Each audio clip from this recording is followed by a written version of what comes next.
नमस्कार दोस्तों। नवरात्रि का आज 5वां दिन। आज तक हमने ज्योतिर्लिंग और शक्तिपीठ दोनों को मिला के अलग अलग जगह का आपको परिचय दिया है। आज हम जो ज्योतिर्लिंग के बारे में बताने वाले हैं वो ज्योतिर्लिंग के 12 ज्योतिर्लिंग के लिस्ट में सबसे पहला नाम है और वो है सोमनाथ। जी हाँ, सोमनाथ ज्योतिर्लिंग के आगाम में सबसे पहले नंबर पर आता है। प्रभास पाटन, सौराष्ट्र के नजीक समुद्र के किनारे ये मंदिर स्थित है। उसे नंबर 1 इसलिए नहीं दिया गया कि वह उसमें बहुत सारे चमत्कार है, पर वो मंदिर इतना भव्य है कि उसे स्थान दिया गया है कि नंबर 1 सोमनाथ मंदिर। अभी इसके बारे में कई ऐसी घटनाएं बनी है, चमत्कार नहीं, परंतु एक बात है कि आज तक अभी तक किसी को ये पता नहीं कि ये मंदिर किसने बनवाया, क्या हुआ, इसके बारे में लोग नहीं जानते और जानकारी मिली भी नहीं। हाँ, इतना पता है कि ये शिवलिंग की स्थापना किसने की और उसी के नाम से सोमनाथ नाम पड़ा। चंद्रा की शादी दक्ष की बेटियों से हुई थी और उन बेटियों में रोहिणी नामक एक बेटी थी जो बहुत ही खूबसूरत थी। चंद्रा को उसके तरफ पक्षपात था, बाकी रानियों को, बाकी बेटियों को बहुत अन्याय होता था, मान नहीं मिलता। तो वो लोगों ने अपने पिता दक्ष से फरियाद की। दक्ष ने चंद्रा को बहुत समझाया पर चंद्रा का रवैया में कोई फर्क नहीं आया। इसलिए उन्होंने अपनी बेटियों की साइड लेके चंद्रा को श्राप दिया कि दिन ब दिन जो तुम अपने तेज पे घमंड कर रहे हो वो कम होता जाएगा। और थोड़े ही दिनों में ऐसा हुआ, चंद्र का तेज घटता गया और वो डर गया। फिर वो विष्णु जी और देवगण के पास गया। उन्होंने बोला तुम महादेव जी को प्रसन्न करके कुछ रास्ता निकालो। उन्होंने जहाँ आज मंदिर है सोमनाथ का, वो शिवलिंग चंद्र ने बनवाया और वहाँ बैठ के उसने उसकी बहुत कड़ी तपस्या की। शिव जी ने प्रसन्न होकर उनके श्राप का निवारण भी वहाँ दिखाया और बोला कि पूनम के दिन तुम फिर से अपने पूर्ण रूप में आ जाओगे। श्राप को मैं नाबूद तो नहीं कर सकता, उसकी असर तो रहेगी, पर धीरे धीरे करते तुम वापस पूनम तक आ जाओगे। तो आज तक चंद्रमा का यही हाल है और चंद्र ने उस लिंग को बनवाया। चंद्र का दूसरा नाम है सोम और इसीलिए इसका नाम पड़ा सोमनाथ। सोमनाथ के बारे में जितने भी लोग आए हैं, जितने भी लोगों ने बताया है, इसकी समृद्धि की इतनी प्रशंसाएं की गई है। इतने सारे बाहर गांव से, विदेश से, देश विदेश से साहित्यकारों, कलाकारों, लेखकों आए और उन्होंने देखा और सोमनाथ की इतनी प्रशंसा की कि जो दुष्ट लोग थे, जो पापी आत्मा जिसे हम कहते हैं, उन्होंने आके बार बार सोमनाथ ज्योतिर्लिंग पर हमला भी किया।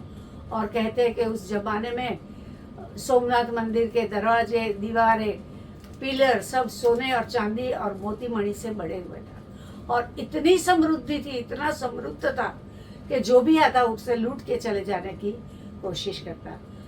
7 से 8 बार ये मंदिर को शिवलिंग तोड़ा गया, लूटा गया, पर जैसे पापियों ने तोड़ा ऐसे पुण्यशाली लोगों ने उसे फिर से बनवाया और इतनी समृद्धि आती ही रही और आज भी मंदिर इतना ही सुशोभित, सुंदर, शोभायमान और समृद्ध दिख रहा है।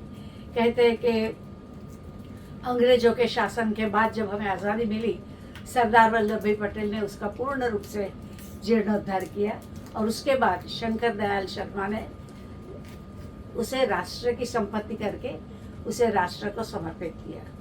आप सोमनाथ मंदिर में जाओगे तो खूबसूरत शिवलिंग के आसपास आपको उसकी समृद्धि का नज़ारा ज़रूर देखने मिलेगा।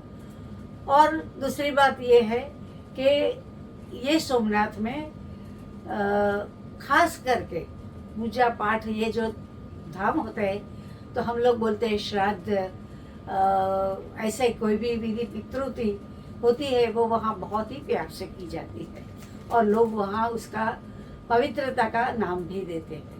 वहाँ एक दीवा दांडी जैसा है, एक स्तंभ है, उस स्तंभ पर एक एरो बनाया है। किसी को पता नहीं ये उस जमाने में कैसे बना होगा। और इसके नीचे लिखा है कि दक्षिण ध्रुव तक यही रास्ते में कोई अवरोध नहीं। मतलब कि उस जमाने में उनको पता था कि दक्षिण ध्रुव क्या है, और रास्ते में ना ही कोई पर्वत है, ना ही कोई विघ्न है, ना ही कोई जमीनी दूर है। तो ये सोचने की बात है कि उस जमाने में भी ऐसा लोग जान सकते थे। ये इसकी खास एक बात है। पितृतर्पण, सर्पदोष, ये सब विधियाँ यहाँ पर बहुत ही प्यार से ब्राह्मण लोग करवाते हैं और लोग करते हैं। ये सोमनाथ की समृद्धि के बारे में बहुत ही कहा गया है।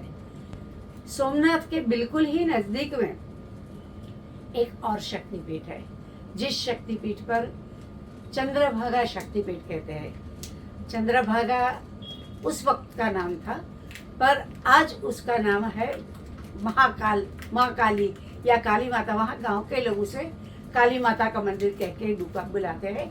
चंद्रभागा माँ का ही रूप है। चंद्रभागा शक्तिपीठ में माँ का उदर गिरा था, इसलिए उसका नाम चंद्रभागा हुआ या काली माँ हुआ। और वो माँ बहुत ही सौम्य है, और लोग कहते हैं कि बच्चा नहीं होने पर या संतान प्राप्ति की कोई पण तमन्ना रखता हो तो उसे वहाँ जाके उस माँ से मांगना चाहिए। और माँ का उदर गिरा था तो माँ के उदर से आपको अवश्य आशीर्वाद मिलता है। ऐसी एक मन्नत है वहाँ पर। दूसरी एक वहाँ की खास बात है कि हर शक्तिपीठ का रखवाला भैरव वहाँ होता ही है। यहाँ क्या हुआ था कि यहाँ जो भैरव है वो भैरव का बाल स्वरूप था। बाल स्वरूप दिखने में बाहर से लोगों को हनुमान जी दिखते थे, तो सब लोग आके उस पर सिंदूर चढ़ाते थे, सिंदूर लगाते थे। थोड़े वक्त के बाद वो सिंदूर फट गया, मूर्ति के ऊपर से फट गया, और कहते कम से कम 50 किलो सिंदूर वहाँ मिला। और तब जाके पता चला कि ये हनुमान जी नहीं, ये तो भैरव का बाल स्वरूप। तो उसे लोग आनंद भैरव कहते हैं, जो इसका बाल स्वरूप है। और आज वो चंद्रभागा शक्तिपीठ की रखवाली वही करता है।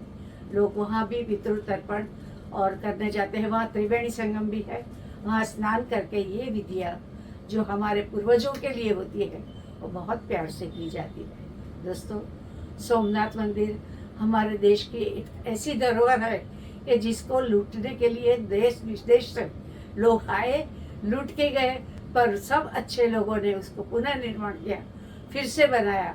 और आज भी आप जाओ तो इतना समृद्ध है। शाम के वक्त उसका वो स्क्रीन पे दिखाती भी है फिल्म शो पूरा, कि कैसा था, क्या हुआ, क्या नहीं। वो पूरी कथा 1 घंटे की वहाँ देखने भी आजकल तो मिलती है।